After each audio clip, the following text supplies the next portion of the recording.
وسلم والدعاء الهدى والدلالة على خيره وبركاته وسواده وقربه سبحانه وتعالى أما بعد.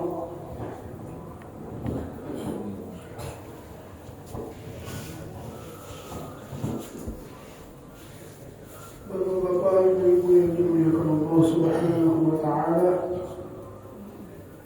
Alhamdulillah atas izin Allah Subhanahu wa taala kembali kita berkumpul di tempat yang mulia ini dalam keadaan sehatul afiah, dalam keadaan iman kepada Allah.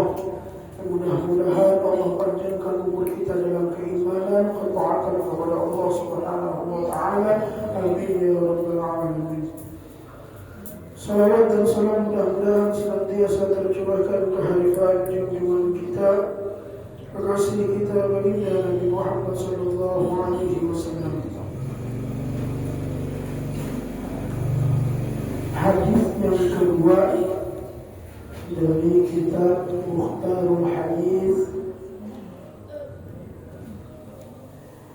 Qala Rasulullah sallallahu alaihi wasallam, أبغض الرجال إلى الله الألد الخصيم. رواه البخاري ومسلم. Rasulullah sallallahu alaihi wasallam telah bersabda, orang yang paling dibenci oleh Allah Subhanahu wa taala adalah orang yang paling suka bermusuhan. Aladul khosim itu orang yang katuju berwal, katuju mencari masalah. Hadis baginda Nabi Muhammad SAW ini, kalau kita membaca dari zahir matan hadisnya, cuma sekedar pemberitahuan bahwasanya Allah Subhanahu wa taala tidak menyukai orang yang katuju mahwal. Dikit-dikit bawa masalah. Orang kada daman gato, ini yang memulai. Padahal orang pikir tadinya dia tetap-tetap ada yang digawinya. Tapi pemahaman sebaliknya, kalau orang yang dibenci oleh Allah Subhanahu wa taala adalah orang yang suka memusuhi orang lain, menimbulkan perpecahan, menimbulkan perselisihan, maka kita pahami sebaliknya, orang yang paling disenangi oleh Allah Subhanahu wa taala adalah orang yang selalu dengan berkasih sayang, kada mau bermusuhan. Malahan apabila ada perselisihan, lebih hakul bermaaf-maafan. Anulah, minta maaflah, aku tadi salah. Minta maaflah, aku tak salah pandai. Anu minta maaf tadi kada sengaja. Itu adalah orang yang disenangi oleh Allah Subhanahu wa taala. Memang di dalam hadis ini memberikan pengetahuan bahwasanya setiap orang nangkat tuju menimbulkan permasalahan bukan orang yang disenangi oleh Allah dalam hal apapun, baik urusan dunia ataupun urusan akhirat. Kenapa? Karena Allah Subhanahu wa taala, yang diinginkan Allah Subhanahu wa taala terhadap manusia adalah saling membantu dalam kebaikan. Ta'awanu 'alal birri wat taqwa wa la tata'awanu 'alal itsmi wal 'udwan. Saling tolong-menolonglah kata Allah Subhanahu wa taala dalam kebaikan dan ketakwaan kepada Allah. Ini yang diminta oleh Allah, yang diperintahkan oleh Allah. Wa la tata'awanu 'alal itsmi wal 'udwan. Jangan jadi Allah taala saling tolong-menolong tapi dalam perbuatan dosa, dalam permusuhan. Hadis baginda Nabi Muhammad SAW ini merincikan lagi bahwasanya Allah Subhanahu wa taala kada senang dengan orang yang bermusuhan.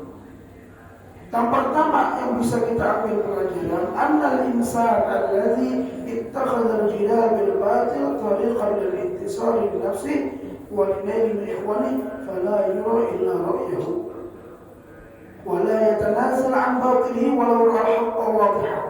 Falau syakka anna dhalika ba'idun 'an Allah kull al-bu'd bi anna Allah amara bi ittiba'il haqq. Orang yang seperti itu yang ketujuhnya maulah permusuhan, yang bisa membuktikan seorang mentetamu ramlah atau cuma mual aja, atau mencari permusuhan aja. 90%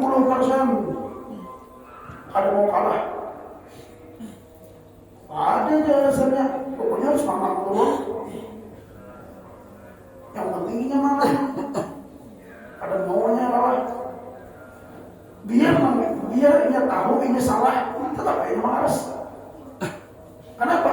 Karena memang tujuannya bukan mencari kebenaran. Tapi kalau orang tujuannya mencari kebenaran, oh iya sekalinya aku salah, oh iya sekalinya aku itu sama kayak itu kan. Nah, berdasarkan kita lah. Beda dengan orang yang mau mengakui kesalahan. Anna at-takhalluqa bil hilmi wa at-tajannub lil jidal wal mukhasamah mimma yataqarrabu ila Allah.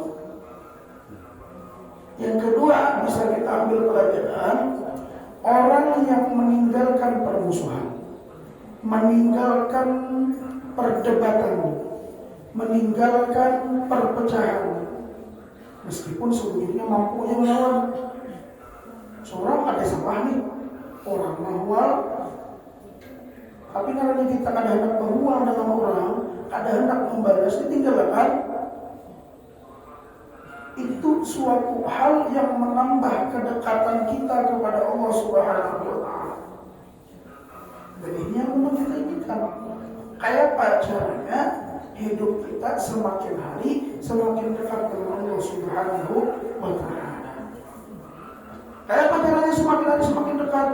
Dijawab dengan hadis ketiga, qala Rasulullah sallallahu alaihi wasallam, ittaqillaha haitsu ma kunta wa atbi'is sayyi'ata al-hasanata tamhuha wa khaliqin nasa bi khuluqin hasan.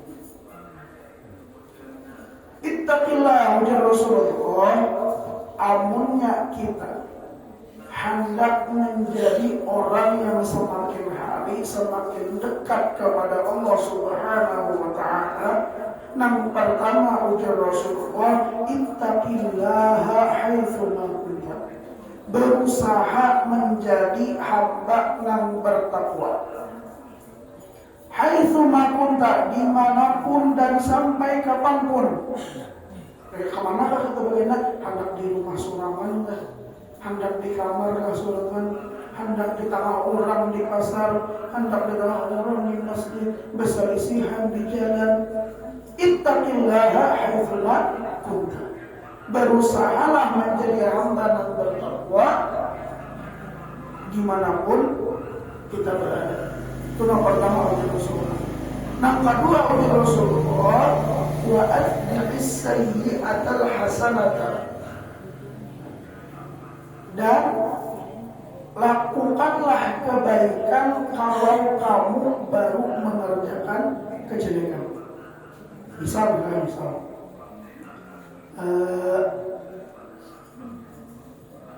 Kita lagi berkumpul, lagi nongkrong, misalnya itu di nongkronglah, misalnya ya Allah, berpandiran sambil menunggu buka, ternyata kita berpandiran itu mohon maaf, kapan diri aib kurang, kapan diri kesalahan kurang, kapan diri kekurangan kurang. Itu kan suatu kesalahan, suatu hal yang kurang baik. Ujar Rasulullah SAW, kalau kita melakukan sesuatu yang kurang baik, sesuatu kesalahan, maka lakukanlah kebaikan setelahnya. Makanya kita dianjurkan Amun kita dalam satu perkumpulan, sebelum kita berpisah dari satu perkumpulan, baca doa apa? Doa kafaratul majlis. Subhanakallahumma wa bihamdika asyhadu an la ilaha illa anta astaghfiruka wa atubu ilaik. Itu diajarkan Rasulullah. Kenapa ya Rasulullah? Orang yang membaca doa kafaratul majlis tidak berdiri dia dari tempat duduknya meninggalkan perkumpulannya kecuali Allah ampuni dosa-dosa. Nah ini yang dimaksud hadis Rasulullah SAW. Kenapa kita, amunnya kita melakukan satu kesalahan atau suatu dosa, nanti sengaja atau kalau disengaja, ujar Rasulullah, lakukan kebaikan setelahnya. Kenapa Rasulullah? Tamhuha.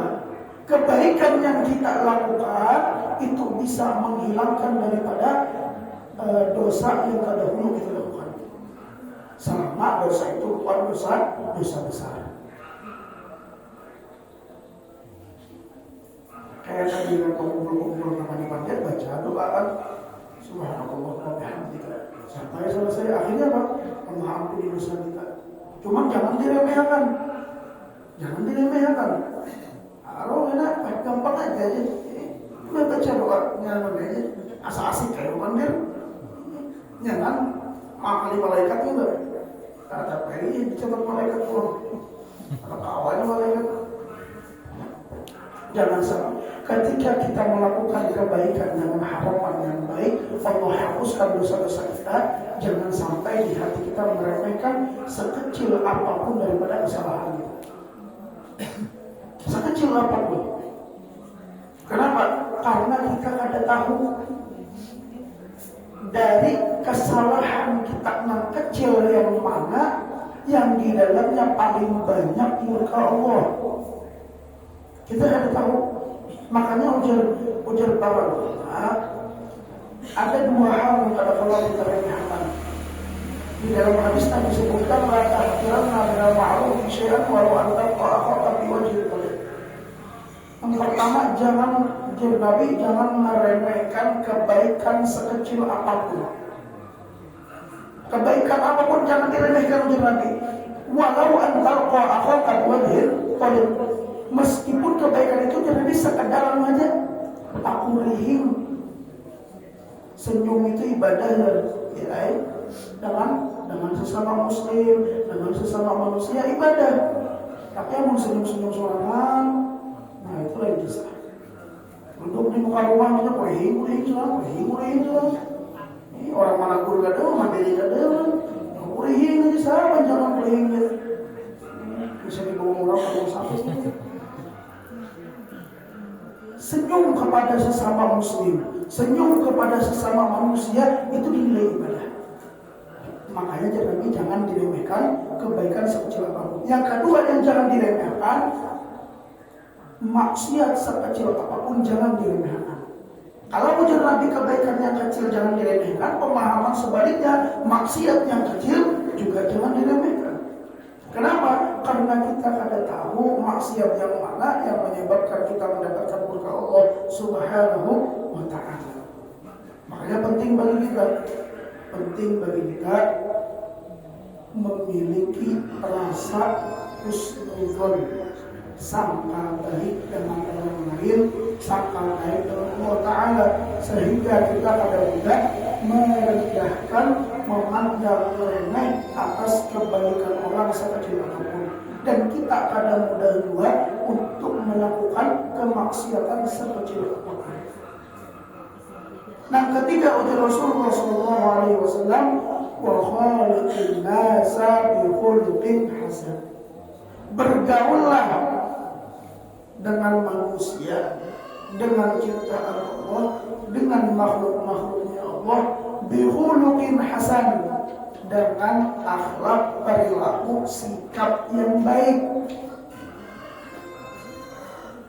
Karena setiap orang yang ingin mendekatkan dirinya kepada Allah Subhanahu wa ta'ala selalu berusaha mencari apa yang disenangi oleh Allah. Allah Subhanahu wa ta'ala senang kalau hambanya sama-sama berkasih sayang. Maka yang kita lakukan adalah berperilaku baik dengan sesama hamba Allah Subhanahu wa ta'ala. tiga hal ini yang dipesankan Rasulullah. Pertama, takwa dimanapun. Yang kedua, lakukan kebaikan kalau kita telah melakukan kejelekan. Yang ketiga, perbaiki sikap dan perilaku kita kepada orang lain. Tujuannya apa? Agar diri kita semakin hari semakin dekat dengan Allah Subhanahu wa Ta'ala. Dan pernyataan hadis sebelumnya memberikan pengingat kepada kita. Kalau Allah katakan tidak bermusuhan, maka Allah katakan yang saling bersaudara, yang saling mau memaafkan, yang saling mau membantu. Itu yang disenangi oleh Allah Subhanahu wa Ta'ala. Dan dari hadis Nabi ini dia mengingatkan kita bahwasanya apa yang diajarkan Nabi Muhammad SAW dari tiga hal ini, takwa dimanapun sampai kapanpun. Yang kedua, lakukan kebaikan meskipun sudah melakukan kejelekan. Yang ketiga, perbaiki sikap dan perilaku. Ini memberikan pengingat kepada kita, pelajaran kepada kita. Apa pelajarannya? Bahwasanya yang diajarkan Rasulullah SAW itu memberikan keuntungan kepada kita dunia dan akhirat. Di mana untung dunianya? Namun di akhirat pasti sudah diampuni dosa kita misalnya kan. Kemudian Allah masukkan kita ke dalam surga. Amin ya rabbal alamin. Dunia di mana untungnya? Ketika kita berperilaku dengan orang dengan cara yang baik, orang pun juga akan berperilaku baik dengan kita itu. Sebagaimana kita pun kita yang disuruh memilih kawan, jelas kita memilih yang baik-baiknya. Akan mau kita biar sugih orangnya, maaf ya, biar sugih, cuma mau talak keluarnya kepala udah, insya Allah akan dikawal orang. Tapi nanti cari apa? Berkawan dengan sikap perilaku yang baik. Mau saling memaafkan, mau saling memaklumi, itu yang memberikan kenyamanan dalam pertemanan, memberikan kenyamanan dalam persaudaraan. Padahal lain yang sama kandung, ada sahabat, ada sama cuma sama-sama nyaman berkawan sehingga lebih nyaman daripada saudara kandung.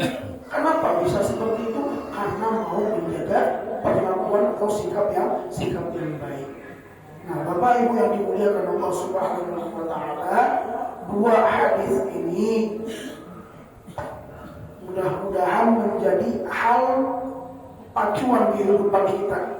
Semakin hari kita berusaha memperbaiki apa yang salah dari diri kita. Semakin hari harapan kita bertambah dekat kepada Allah Subhanahu wa Ta'ala, khususnya di bulan Ramadan. Ini bulan Ramadan, Masya Allah, luar biasa. Jangan sampai di hati kita ada dendam dengan orang lain. Kita memaafkan dengan orang lain. Amunnya kadang-kadang memaafkan mana ya Pak? Itu urusannya. Ulun sudah memaafkan, ulun sudah minta maaf. Tapi kalau memaafkan ya Pak, itu urusannya dengan Allah Ta'ala. Yang penting dia di hati dia, ulun maafkan segala kesalahan orang yang ulun. Sehingga pian guring hati pian ini tenang. Kadada diisi dendam dengan orang, kadada diisi sangka buruk dengan orang. Coba deh pian, amunya lagi sangkal dengan orang, lagi sangkal dengan orang. Dari hendak guring sampai bangun guring, hati ini kada tangan lalu kepala pusing ya, bangun guring pusing, anak guring pusing ya baru tutup. Gara-gara apa? Gara-gara hati kita ada menyimpan dendam kepada orang lain. Nah ini khususnya di bulan Ramadan, tambah ketakwaan, tambah kebaikan, tambah daripada sikap-sikap yang membuat kita semakin hari semakin dekat dengan Allah. Apalagi pahalanya dilipat gandakan oleh Allah. Kebaikan yang dilakukan di Ramadan tidak sama dengan kebaikan yang di luar Ramadan. Pahalanya, kedekatannya ditambah oleh Allah Subhanahu wa Ta'ala. Mudah-mudahan yang sedikit ini bermanfaat bagi kita semua, dan mudah-mudahan Allah Subhanahu wa Ta'ala menjadikan kita hamba yang dekat kepada Allah Subhanahu wa Ta'ala, kepada baginda Nabi Muhammad sallallahu alaihi wasallam. Amin amin ya rabbal alamin. Wa ala man rasulullah sallallahu alaihi wasallam. وكل زمان وكل مكان في كل حين وعلى من والد محمد صلى الله عليه وسلم. الفاتحة.